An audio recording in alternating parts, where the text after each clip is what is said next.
Hello, children. Today we are learning a short play, Dusk, written by Saki. Saki was the pen name of Hector Hugh Munro. That means H. Munro. He is known for writing short stories with surprising or unexpected endings. That means what we say, some kinds of twists. Most of his stories were written about the England of his times, though the situations depicted were generally unusual.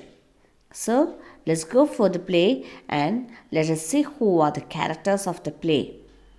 The characters of the play are Norman Gortsby, Harry Crispin, old man, young man, a well-to-do gentleman, and Norman's friend. So let's start the scene 1. The time is about 6:30 in the evening. It's gradually getting darker. Sound of horse hooves in distance, slowly getting fainter. A bench in the center.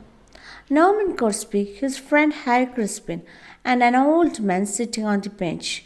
While Gortsby is well dressed, the old man has beaten look about him. He is wearing an old, well worn suit. As Gortsby looks at him, the man gets up from the bench and walks slowly, exits left. So, now only the two are there. Gortsby to Crispin. Gortsby to Crispin. There was something really tragic about a man. So they were talking about an old man. That suit is in a bad condition. I wonder where he's going. Maybe a boarding house whose rent he can barely pay. A boarding house, a private house where guests can pay to live and have meals. If those who do not have a home themselves, so they will live in this kind of boarding house. You cannot know what people are like just by looking at them. As they talk, a young man enters, sits down on the bench, mutters himself. His actions are exaggerated, drawing attention to himself. And Gortsby asked the young man, responding to the man's obvious need for attention, "You don't seem in a very good temper." Young man, turning eagerly to Gortsby, "You wouldn't be in a good temper if you were in the fix I'm in. I had done the silliest thing I have ever done in my life. So, fixing. In the fix means in a difficult situation. Okay. So, if you are in my situation, you wouldn't be in a good temper. That you will be angry." He was telling that you will be also angry. And Gortsby in a disinterested tone, "Yes." Then, the young man said, "I got to London just this afternoon with plans to stay at the Patagonia Hotel in Berkshire Square. When I got there, I found it had been pulled down some weeks ago and a cinema theatre was coming up on the site." Crispin, another friend of Gortsby, smiling, "That must have come as a shock." "Yes, it was. But this taxi driver who had taken me there recommended another hotel in some way off. I went there and got a room. I sent a letter to my people giving them the address and then went out to buy some soap. I've forgotten to pack any soap and I hate using hotel soap. Then I strolled. The meaning of strolled, walked in a slow, relaxed manner. I strolled about a little and looked at the shops. When I decided to go back to the hotel, I suddenly realized that I didn't remember its name or even what street it was in. There is a nice situation for a fellow who hasn't any friends or connections in London. Just imagine the situation that no one is helping us and we actually don't know what is the name of the hotel and our all belongings are there in the hotel. So what will be the condition? And Crispin asked, "Well, that's a pity, but not such a desperate situation as you seem to think it is. All you had to do is to go to the nearest telegraph office and wire your people asking for the address. You did send them the address, didn't you? The young man replied, Of course. I can't wire my people for the address, but they would have got my letter till tomorrow. Meantime, I'm without any money. Turns to Gortsby, who has been silent for a while now. I felt the hotel with only a shilling on me, which I used for buying the soap. So here I am, wandering about with 2 pence in my pocket and no way to go for the night. Gortsby says nothing. He just sits staring silently at the young man. The young man, after a pause, I suppose you think I have made the whole thing up? He was asking that whether he had created the situation.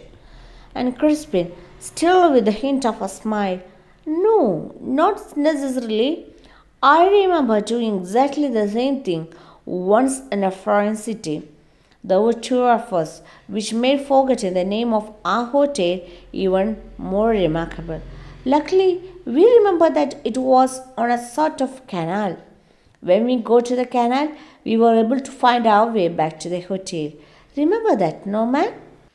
So here Crispin remembering the same situation which had happened to in their life also. And the young man eagerly, Oh, in a foreign city, I wouldn't mind so much. One could go to one's embassy and get help there. Here, in one's own country, it feels far more foolish to go about forgetting names. Unless I can find some decent chap to believe me and lend me some money, I'll probably have to spend the night out in the open. Anyway, I'm glad you don't think I'm telling you an impossible tale. So he was convincing the persons that he is telling the truth because as it has happened in Crispin and Norman in their life itself. And Gortsby slowly, Of course, the weak point of your story is that you can produce the cake of soap. The man sits up, feels through the pockets of his overcoat and jumps to his feet. And the man who was trying to take the piece, that cake of soap from his pocket, and he was imagining like that, he was pretending like that something is there in his pocket. Young man with obvious anger, I must have lost it. Crispin laughing now. You lost your hotel and a cake of soap in the same afternoon. Looks like extreme carelessness to me.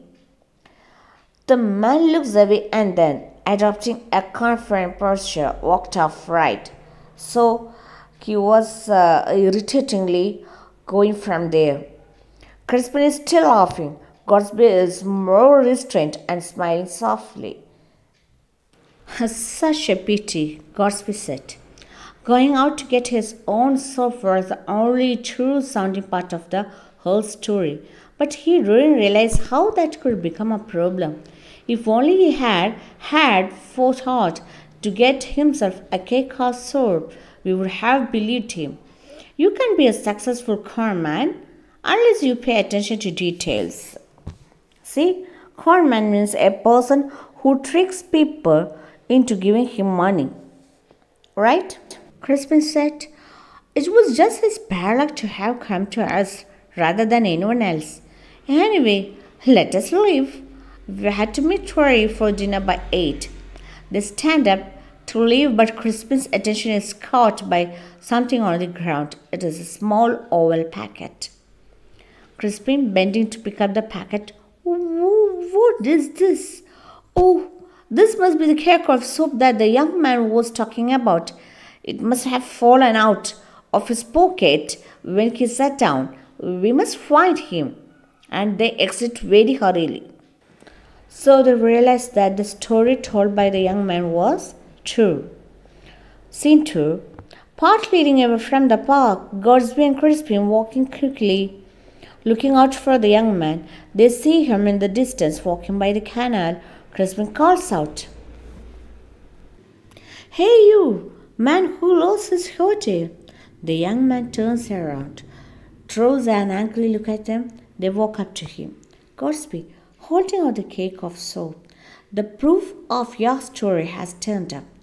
It must have slipped out of your coat pocket when you sat down on the seat. We saw it on the ground after you left. You must excuse our earlier disbelief. Though I'm sure you see, it all looked impossible to believe without the cake or soap. Now it's only fair that we should help you with what you need. Holding out his hand with a sovereign in it.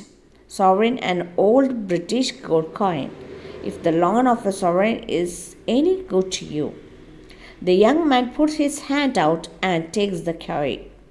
Okay, so the young man asked the coin. So they were giving the coin to the young man. No, Crispin and Gortsby understood that what the young man told the story, that was exactly correct. So they are willing to give the money. Here is my card with my address, Gortsby said. You can return the money any day this week. And here is the soap. Don't lose it again. It's been a good friend to you. The young man said, a lucky thing. You're finding it haltingly. Thank you. The man turns and starts walking away at a fast pace. Exist right. So once he got the money, he just walked away so fast.